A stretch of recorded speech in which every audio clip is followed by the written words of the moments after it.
Aujourd'hui, nous voyons le troisième moyen de soulager les âmes du purgatoire, la Sainte Communion.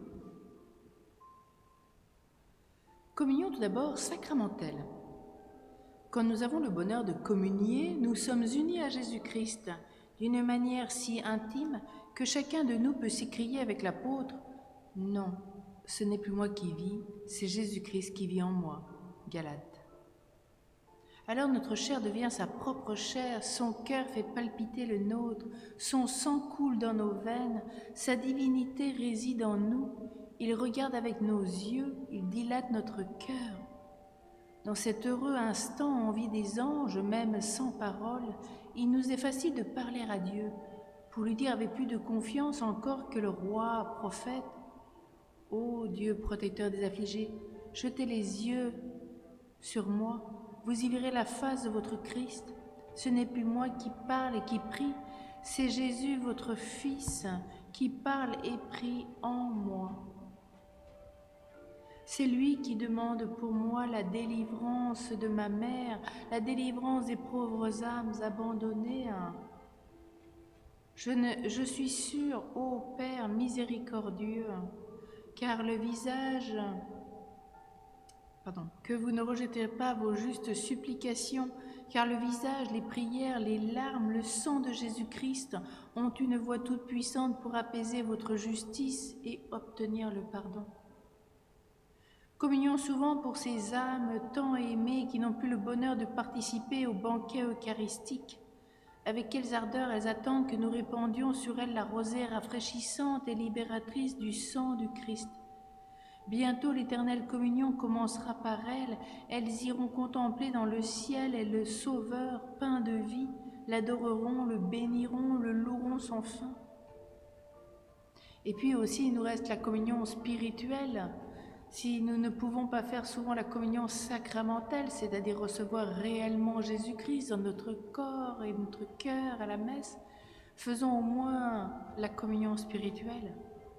Elle consiste dans un désir ardent de s'unir au divin Sauveur et de recevoir son esprit et ses grâces. C'est une pratique si salutaire aux vivants et aux morts que saint Alphonse de Liguori allait jusqu'à dire que l'on peut en tirer autant et plus de fruits si on la fait avec ferveur que la communion sacramentelle faite avec tiédeur. Elle a en outre cet avantage qu'on peut la faire tous les jours, à tous les moments du jour et de la nuit, en tout lieu, soit profane, soit sacré. C'est un moyen simple, facile, puissant de soulager nos chers défunts. Faites donc cette communion spirituelle à chaque visite du Saint-Sacrement. Voici une des formules qu'on pourrait employer si certains ne connaissent pas. Ô mon Jésus, je crois que tu es ici présent. Je t'aime, je t'adore, je te désire.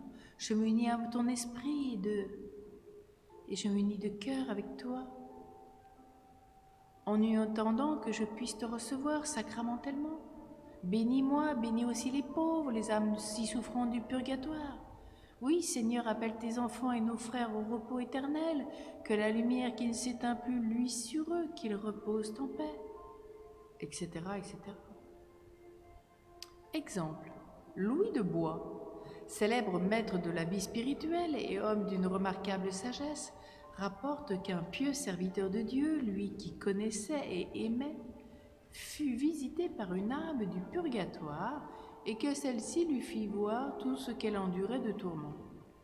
Elle était punie pour avoir reçu la divine Eucharistie avec une préparation insuffisante et beaucoup de tiédeur. C'est pourquoi la divine justice l'avait condamnée au supplice du feu dévorant qui la consumait. « Je vous demande, dit-elle, vous qui avez été mon ami intime et fidèle et qui devez l'être encore, de communier une fois en mon nom et de le faire avec toute l'ardeur et la charité dont vous êtes capable. Je suis sûre que cette ferveur et cette fervente communion suffira pour ma délivrance et que par ce moyen seront compensées mes coupables froideurs. » Celle-ci s'empressa de participer à la sainte messe et de communier pieusement pour le repos de l'âme de son ami. Après l'action de grâce, l'âme lui apparut de nouveau, parée d'une lumière incomparable, heureuse et pleine de reconnaissance. Soyez bénis, ô le meilleur des amis. Votre communion m'a délivré et je vais voir face à face mon adorable Sauveur et Maître. Rappelons le conseil de Saint Bonaventure, que la charité vous porte à communier, car il n'y a rien de plus efficace pour le repos éternel des défunts.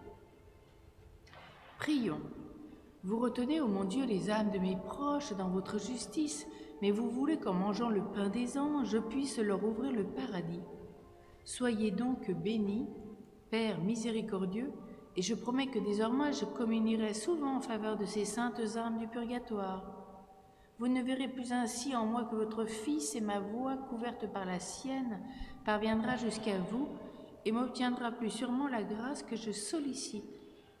Ô Jésus, soyez propice à nos chers défunts, qu'ils reposent en paix. Prière pour les âmes du purgatoire. Seigneur Jésus, prends en pitié les âmes détenues en purgatoire pour le salut desquelles tu as daigné prendre notre nature humaine et subir la mort la plus douloureuse. Aie pitié de leurs aspirations brûlantes à te voir, aie pitié de leurs larmes de repentir, et par la vertu de ta passion, remets-leur les peines encourues par leurs offenses. Très doux Jésus, que ton saint sang descende sur ces chères âmes, qu'il abrège le temps d'expiation et qu'elles puissent bientôt être appelées auprès de toi dans l'éternel bonheur. Amen. Requiem. Seigneur, donne-leur le repos éternel, que la lumière sans fin brille sur eux, qu'ils reposent en paix. Amen.